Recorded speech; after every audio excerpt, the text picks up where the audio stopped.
Hi everyone, this is one of our very first class addresses where I'll be kind of recapping what's been happening and where we're going and make any amendments that might need to be made.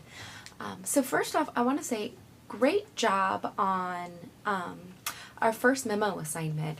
I'm really impressed with the examples that you found and your critiques, applying Markle's concepts of what it means to be a technical document and to communicate technically, as well as looking at those 8 measures of excellence and applying them. So that was the first part of that assignment, and I'm almost done grading them, so I'll have those back to you with quite a bit of comments within the next few days.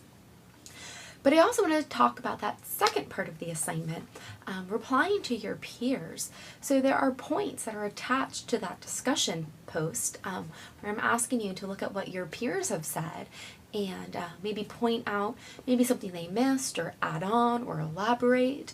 And some of you have done excellent work at that.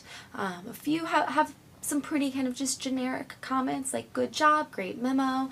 But to get the full points, make sure that you're actually responding to your classmates and giving them the feedback that I asked in the learning unit. You can definitely see some of the classmates who've done a really great job, and hopefully your feedback can start to be modeled after some of their work as well.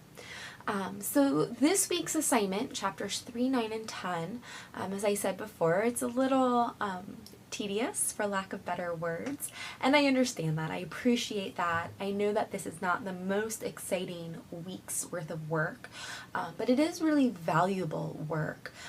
When we start thinking about our writing, we oftentimes don't think about these nuances at the sentence level anymore, but it's really important in technical communication. You're going to hear me say over and over again, concision, concision, concision, parallelism, parallelism, because I think those are the two things that are really where most students struggle.